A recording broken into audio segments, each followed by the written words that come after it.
but it's just something surreal to see a body, because it feels, it's the most natural thing in the world, but it's also so unnatural, because it's almost like your mind is playing a trick on you.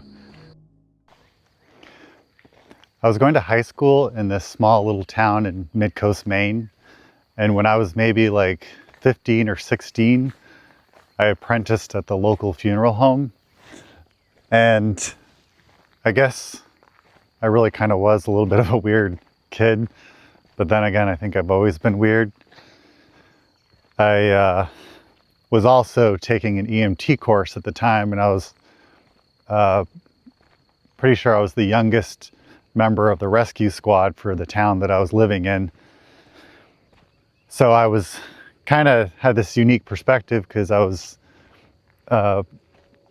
taking the course and volunteering on the ambulance, and I was also seeing the other side. Some people don't make it, sadly, whether it's from like a traumatic situation or even just natural causes. So I had this sort of unique perspective of seeing both sides, but I just absolutely loved everything about the funeral home business, especially how it was in the early 2000s. I've been out of it for so long now, I'm sure it's changed so much, and I'm not even sure if it would still have the same appeal to me if I were to go into that again. But I feel like, of course, I don't know for sure because I didn't work before that time or after, but I feel like the early 2000s, that the funeral business was still holding on to enough of the old traditions and ways of doing things, especially a small town funeral home. It wasn't like a big corporate chain, that it had a traditional,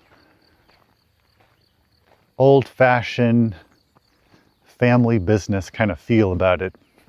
And I don't think that working in a funeral home was even on my radar, but I was also a church organist for a small little church in the area that I grew up in. And the minister there, I believe he approached me because he also did funerals on the side at various, maybe 2 or 3 local funeral homes. He must have approached me and said that this particular funeral home was looking for an organist for funerals and that I should go apply for it. So I'll never forget the day that I took him up on that, and I drove to this funeral home that I've driven by hundreds of times, if not more, just because it was where I grew up in that town. I remember going there for the interview, and it was this big old Victorian era mansion. Literally, it was built in the 1800s, I believe, earlier 1800s. It was a very wealthy sea captain, and he had the home built as a gift for his wife after they had recently married, and he had it fully staffed with servants and a carriage and a driver.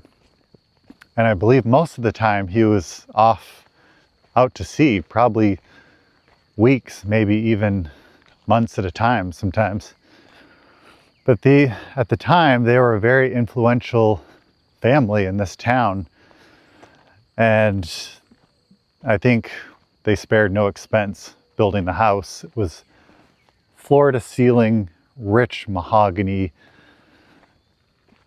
molding, the floors, big tall ceilings, several rooms, 2 big, huge staircases. And there was like a formal parlor off to the right when you stepped in. And I loved the front entrance. It had these 2 sets of mahogany double doors that you would walk through.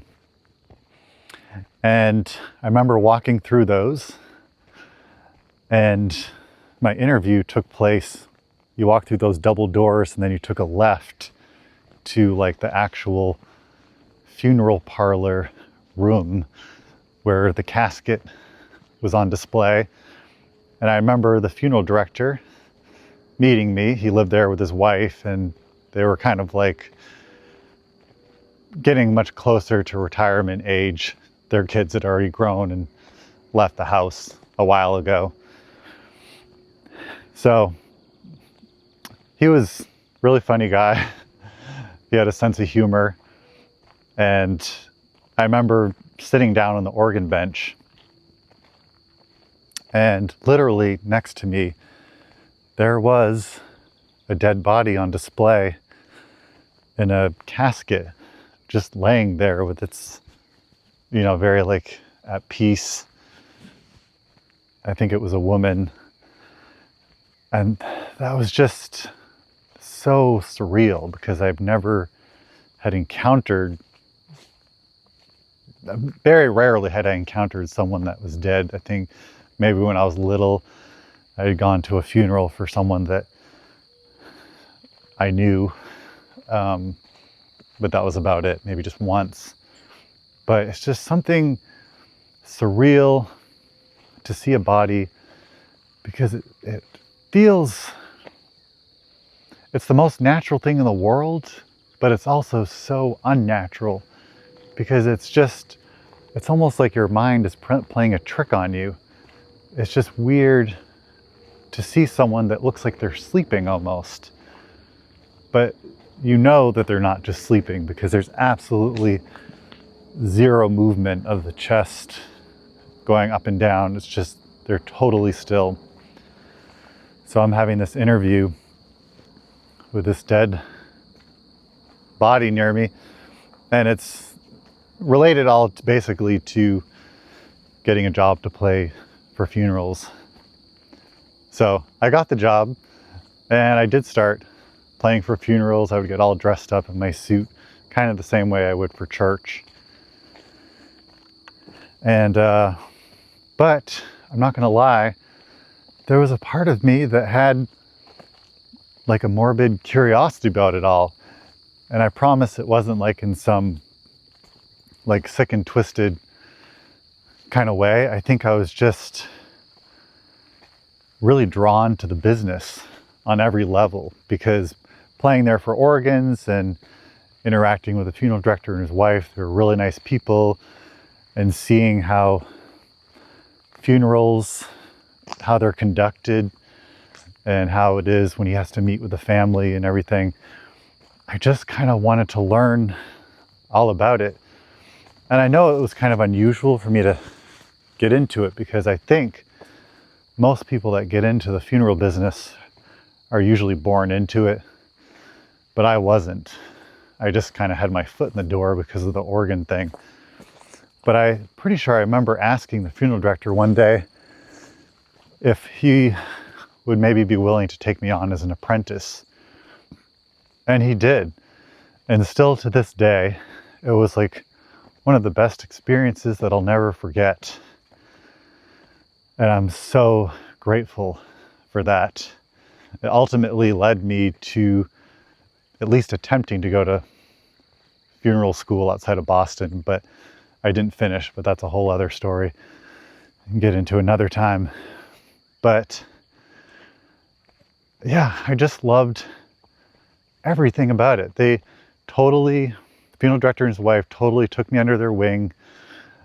They showed me everything from the paperwork that you have to do, like death certificates, maybe some of the billing aspect. They had a great big old hearse. I think it might have been a Lincoln, something from maybe like the 70s. It just was this long, pure metal, black hearse, and it had these great big, heavy doors that just made this big clink when you close the door.